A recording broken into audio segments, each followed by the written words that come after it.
Hi everyone, welcome to edutap and your 10 minutes a day series for JAIIB examination. आज हम cover करने वाले हैं ऑलमोस्ट लास्ट टॉपिक पे हम है, that is for source of finance. हम देखने वाले हैं कि करंट एसेट के लिए लास्ट वीडियो में हमने देखा था कि कैसे बहुत सारे सोर्सेज आपके हो सकते हैं जहां से आप अपने वर्किंग कैपिटल को या फिर करंट एसेट्स को अरेंज कर सकते हो। तो ये उसका पार्ट वन है जिसमें हम कुछ पर्टिकुलर आइटम्स को डिस्कस करेंगे। But before that, if you haven't seen PYQs yet, तो एक बार आप जरूर उसको जाके देखो। You would get to know कि कौन से टॉपिक्स आपके लिए इंपॉर्टेंट है, कैसे क्वेश्चंस की फ्रेमिंग होती है, केस स्टडीज कितनी आती है, एंड पर्टिकुलरली मार्क्स वाइज भी आपको क्वेश्चन पता चलेंगे। एंड डेफिनेटली आपके लिए बहुत हेल्पफुल रहेगा, कॉन्फिडेंस बूस्टअप होगा। तो एक बार आप डिस्क्रिप्शन ऑफ द वीडियो में लिंक है, आप उसको चेक करो, बिल्कुल फ्रीली आप असेस कर पाओगे पीवाईक्यूज की। So let us start. Source of finance, you know कि बहुत सारे सोर्सेज हो सकते हैं। फर्म खुद से भी अरेंज कर सकती है, कहीं से लोन ले सकती है। अल्टीमेटली हमारा मेन गोल क्या है, that is our working capital. और वर्किंग कैपिटल में हमने देखा था कि 5 टू 6 फैक्टर्स होते हैं जिनके लिए हमें क्या करना होता है, डे टू डे ऑपरेशंस के लिए अपनी कैपिटल को अरेंज करना होता है। जो रॉ मटेरियल हम लेके आ रहे हैं उसको फिनिश गुड्स तक कन्वर्ट करने से लेके जब तक वो सेल नहीं हो जाता, हमारे पास कैश नहीं आ जाता, वो जो टाइम पीरियड है, उस टाइम पीरियड में हमारे पास रॉ मटेरियल में पैसा लगा हुआ है तो हम वो रिकवर नहीं कर सकते इतनी जल्दी, जब तक वो सेल नहीं होगा, जब तक वो फिनिश गुड में कन्वर्ट नहीं होगा।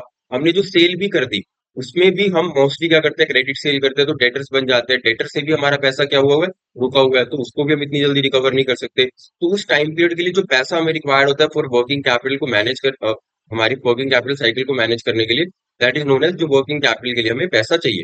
अब उसको हम कैसे फाइनेंस करने वाले हैं, कहाँ से लेके आने वाले हैं, that is the simple question जो यहाँ पर हम सॉल्व आउट करने वाले हैं।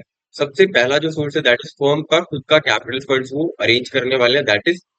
अब ऑब्वियसली जब हम करंट एसेट्स की बात करते हैं तो करंट एसेट्स में क्या आता है, जहां पर हमारा पैसा अटका हुआ है, अभी हमें आने वाला है कुछ टाइम पीरियड में। फॉर एग्जांपल जो डेटर्स है हमारे, डेटर्स हमें 2 महीने बाद 3 महीने बाद पेमेंट करेंगे, वो पैसा हमारा रुका हुआ है, बट अल्टीमेटली वो हमारा पैसा है। उसके बाद जो इन्वेंट्री में हमारा पैसा लगा हुआ है, चाहे वो रॉ मटेरियल में लगा हुआ है, वर्क इन प्रोग्रेस में, फिनिश गुड्स में, अल्टीमेटली जब हम उनको सेल करेंगे मुझको वो पैसा हमारे पास रिकवर हो जाएगा, बट अभी पर्टिकुलर टाइम पीरियड के लिए वो पैसा हमारा होल्ड पे है। सो दैट इज, इसी तरह जब हम किसी पर्टिकुलर पार्टी से परचेज करके आते हैं तो वो पैसा हमारे लिए क्या हो जाता है, उन पे अगर हम परचेज कर रहे हैं, वो क्रेडिट पे कर रहे हैं, तो हमने पैसा अभी पे नहीं किया, दैट इज वो बन जाएगी हमारी करंट लायबिलिटी। तो एक तरह से यहाँ पर अपोजिट सिचुएशन हो गई कि जो पैसा अभी हमें पे करना था, उस पेमेंट को हमने क्या कर दिया, पोस्टपोन कर दिया, दैट इज वाई ये क्या बन जाएगी, हमारी लायबिलिटी बन जाएगी। और अल्टीमेटली ये पैसा हमने क्या किया, अभी सेव कर लिया, तो ये भी हमारी वर्किंग कैपिटल के लिए क्या हो जाएगा, यूज हो सकता है for ultimately sourcing of finance for current asset. तो सबसे पहले तो अगर हम सारे करंट एसेट्स की बात करें जो फाइनेंस करते हैं हमें, वो हम कहाँ से सोर्स करते हैं, हमारे शॉर्ट टर्म सोर्सेज से, विच इज हमारा करंट लाइबिलिटी हो सकता है, कोई छोटा मोटा बैंक का लोन हम ले सकते हैं, ओवरड्राफ्ट फैसिलिटी यूज कर सकते हैं, कुछ आउटस्टैंडिंग एक्सपेंसेस हो सकते हैं। मीन्स जो पेमेंट हमें करनी थी अभी इंस्टेंटली बट हमने उसको नहीं किया, वो जो पेमेंट हमने रोक दी, वो पैसा हमारे पास सेव हो गया, उसी को हम यूज करेंगे for maintaining our current assets, हमारे डे टू डे ऑपरेशंस को फाइनेंस करने के लिए। नेक्स्ट, बट यहाँ पर एक प्रॉब्लम आ सकती है, बिकॉज हम बात कर रहे हैं करंट एसेट्स की और करंट लाइबिलिटी से, जो हमारे शॉर्ट टर्म सोर्सेज है उसी से हम इसको फाइनेंस करने की बात कर रहे हैं। तो अल्टीमेटली ये करंट एसेट कौन से हैं, जिनकी पेमेंट हमें 12 मंथ्स के अंदर अंदर आएगी, और ये करंट लाइबिलिटीज कौन सी है जिनकी पेमेंट्स हमें नेक्स्ट 12 मंथ्स के अंदर अंदर क्या करनी है, पे करनी है। तो ऐसा हो सकता है कि फॉर एग्जांपल ये पेमेंट्स तो आपको 12 मंथ्स के अंदर अंदर आएगी, बट ये पेमेंट्स आपको करनी भी तो पड़ेगी ना, तो अल्टीमेटली कुछ क्राइसिस वहां पर आपका आ सकता है, या फिर हो सकता है ये पेमेंट्स आपको जल्दी करनी पड़ जाए। तो एक टाइम ड्यूरेशन या फिर लिक्विडिटी क्राइसिस ना हो, उसके लिए जरूरी नहीं है कि हर बार हम शॉर्ट टर्म फाइनेंसिस से ही अपने करंट एसेट्स को मैनेज कर रहे हैं, कभी कभार हमें बियॉन्ड भी जाना पड़ता है, और हमारे लॉन्ग टर्म सोर्सेज क्या होते हैं, हमारे इक्विटी, हमारा डेट, उसके थ्रू भी हमें कुछ पोर्शन क्या करना होता है, फाइनेंस करना होता है, ताकि लिक्विडिटी क्राइसिस ना आए। तो एक क्वेश्चन प्रोवाइड करने के लिए अगेंस्ट द लिक्विडिटी क्रंच, एक रीजनेबल पोर्शन जो आपके टोटल करंट एसेट्स को आपको क्या करना है, मैनेज करना है, वो आपको कहाँ से लाना पड़ेगा, लॉन्ग टर्म सोर्सेज से भी लाना पड़ेगा। बिकॉज अल्टीमेटली अगर ये करंट लाइबिलिटीज को आपको पहले एक पे करना पड़ गया, तो फिर आप करंट एसेट्स में जो पैसा रुका हुआ है उसको आप मैनेज नहीं कर पाओगे। तो ये क्वेश्चन क्या रिप्रेजेंट करता है, आपका नेट वर्किंग कैपिटल। हमने जब ये चैप्टर को स्टार्ट किया था, that time also we discuss कि जब हम बात करते हैं हमारे ग्रॉस वर्किंग कैपिटल की, तो वो रिप्रेजेंट करता है करंट एसेट्स को, एंड जो हमारा नेट वर्किंग कैपिटल है वो रिप्रेजेंट करता है current asset minus current liability. अब फॉर एग्जांपल हमें टोटल जो करंट एसेट्स को मैनेज करना है दैट इज 10 लाख, बट हम शॉर्ट टर्म सोर्सेज से विच आर करंट लाइबिलिटी, जिसमें हमने क्रेडिटर्स को पेमेंट नहीं करी, या फिर बैंक ओवरड्राफ्ट लिया, कोई बैंक से छोटा मोटा लोन लिया जो हमें 5-6 महीने में पे करना है, वो हमने 7 लाख का पैसा अरेंज कर लिया। तो अल्टीमेटली 3 लाख रुपीज अभी भी हमारे अरेंज करने पड़े हैं। दिस वुड ये क्या शो करेगा कि अल्टीमेटली आप लॉन्ग टर्म सोर्सेज से कितना पैसा लेके आने वाले हो, विच इज 3 लाख रुपीज, जो आपका क्या बन जाएगा, नेट वर्किंग कैपिटल बन जाएगा। नेक्स्ट, बैंकर्स क्या एक्सपेक्ट करते हैं कि आप 25% तो एटलीस्ट क्या करो टोटल करंट एसेट का लॉन्ग टर्म सोर्सेज से या फिर एक मिनिमम पोर्शन अरेंज करो। नेट वर्किंग कैपिटल क्या होगी, considered as a margin money होगी, जो आप for acquiring the current assets use करने वाले हो। You have an numerical also, जहां पर टोटल रिक्वायरमेंट क्या है करंट एसेट्स की, दैट इज 100 लाख रुपीज आपको चाहिए। फर्म के पास शॉर्ट टर्म फाइनेंस से कितना रेंज हो चुका है, 75 लाख।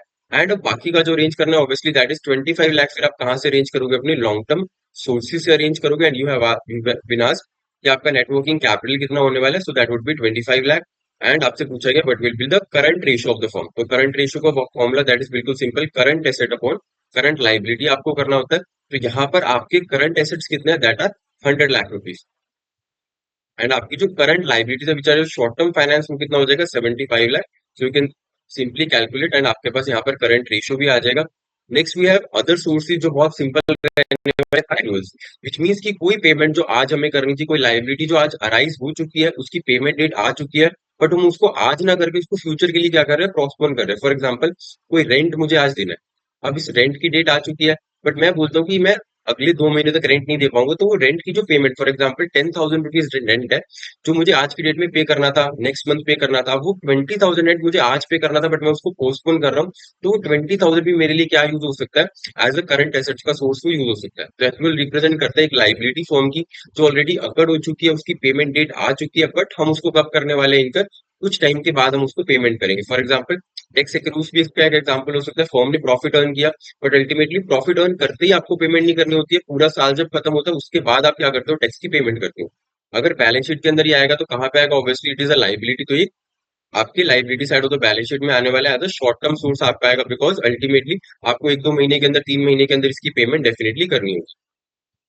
सो next we have a very simple, that is trade credit. आप नॉर्मली क्रेडिट जो हम क्या करते हैं, जैसे हमने बात करी कि हम जब सप्लायर होंगे तो हम भी मोस्टली अपने जो कस्टमर्स है उनको क्रेडिट पे सामान देंगे। तो जब हम परचेज करने जाएंगे किसी सप्लायर से, किसी मैन्युफैक्चरर से, या फिर रॉ मटेरियल अगर हम परचेज करने जा रहे हैं, तो हम भी उस टाइम पे क्या करेंगे, ट्रेड क्रेडिट का यूज करेंगे। दैट इज हम उस टाइम पे पेमेंट नहीं करेंगे, कुछ क्रेडिट पीरियड हमें मिलेगा, जिससे हमारे क्रेडिटर्स बन जाएंगे। उस जो पेमेंट हमने सेव करी उसको हम अपने करंट एसेट्स को मैनेज करने के लिए यूज कर सकते हैं। क्रेडिट कार्ड का एक नेगोशिएटेड डील है, जहां पर आप पेमेंट डिले करते हो अपने सप्लायर्स और गुड्स और सर्विसेज को। ये एक इंडस्ट्री प्रैक्टिस है, यहाँ पर गुड रेपुटेशन के बेसिस पे होता है, लिक्विडिटी पोजीशन मेंटेन रहती है, एंड फर्म की प्रॉफिटेबिलिटी भी देखी जाती है कि उसके बेसिस पे पता चलता है कि आपको 60 डेज का क्रेडिट मिलेगा, 90 डेज का। आपकी पास हिस्ट्री की, आपकी रेपुटेशन, आप टाइमली पे करते हो नहीं करते हो, एंड उसके बेसिस पे आपकी कॉस्ट ऑफ क्रेडिट भी होती है, कितना परसेंट रेट ऑफ इंटरेस्ट आपसे चार्ज किया जाएगा। एंड अल्टीमेटली लिक्विडिटी पोजीशन भी चेक की जाती है फॉर द डिसीजन मेकिंग, इस फर्म को कितना क्रेडिट यहाँ पर मिलना चाहिए। Next we have other sources जो बहुत सिंपल है, दैट आर पब्लिक डिपॉजिट्स। यहाँ पर आप ले सकते हो, that is from public, and interest rate depend करेगा फर्म की financial stability, reputation and market conditions के ऊपर। ये कंपनीज एक्ट 2013 के ऊपर होता है, as such not more important. Inter corporate deposits जो एक कंपनी दूसरी कंपनी से ले सकती है, विच आर, यहाँ पर कोई ऐसा प्रॉपर स्ट्रक्चर नहीं होगा कि आपको कोई कोलेक्टल रखना है, कोई रेगुलेशन, कोई गाइडलाइंस एज सच नहीं है। छोटा सा क्रेडिट हो सकता है, दैट इज आपको यहाँ पर मिल जाएगा। कोई अनसिक्योर्ड डिपॉजिट होंगे, बिकॉज यहाँ पर कुछ कोलेक्टल आपको नहीं रखना। मार्केट यहाँ पर कोई स्ट्रक्चर नहीं है, कोई रेट ऑफ इंटरेस्ट बहुत ज्यादा नहीं होगा, एंड डिपेंड करेगा कि आपका लिंक कैसे है उस कंपनी के साथ, as well as procurement procedure भी क्या होगा, सिंपल होगा, बिकॉज बैंक की तरह यहाँ पर बहुत सारी रेगुलेशन आपको पूरी नहीं करनी है। Next is right debentures for working capital. जब हम डिबेंचर्स की बात करते हैं, वी नो कि ये लॉन्ग टर्म सोर्स है, एंड यहाँ पर क्या करते हैं, कंपनी डिबेंचर इशू करती है, उसके बदले पब्लिक अगर इंटरेस्टेड होती है तो दे पे फॉर दैट, एंड वहां पर फिर कंपनी को इंटरेस्ट पे करना होता है। But what are right debentures, ये एक स्पेशल टाइप ऑफ डिबेंचर होता है, जहां पर फॉर एग्जाम्पल मेरी एक कंपनी है जहां पर मेरे पास कुछ इक्विटी शेयर होल्डर है। अब मुझे पता है कि अगर मैं डिबेंचर्स इशू करने हैं तो मुझे पब्लिक को बताना पड़ेगा, उसमें बहुत एक प्रोसेस होगा, पूरी फाइलिंग करनी पड़ेगी।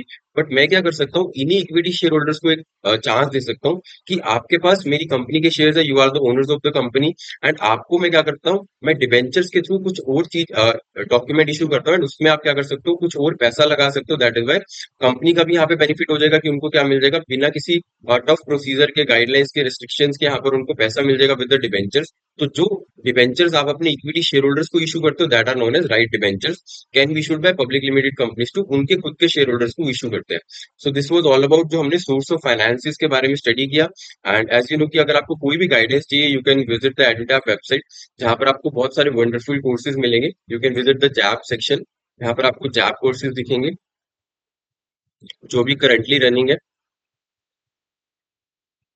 सो इफ यू वांट कि आपको ओवरऑल सारा सिलेबस कवर अप करना है, then you can go for the master course, जहाँ पे आपको इंडिविजुअल कंपोनेंट के लिए भी मास्टर कोर्स मिल जाएगा। For each of the subject. And आपको यहाँ पर concept classes, concept notes, mock test मिलेंगे, लाइव क्लासेस मिलेंगी। एंड इफ यू वांट कि आपको बहुत कम टाइम पीरियड में कवर करना है अपना सिलेबस, तो you can go for live crash course जो अभी रनिंग है, बैच 2। कुछ क्लासेस लाइव, आपकी जो क्लासेस है वो लाइव रहेंगी यहाँ पर।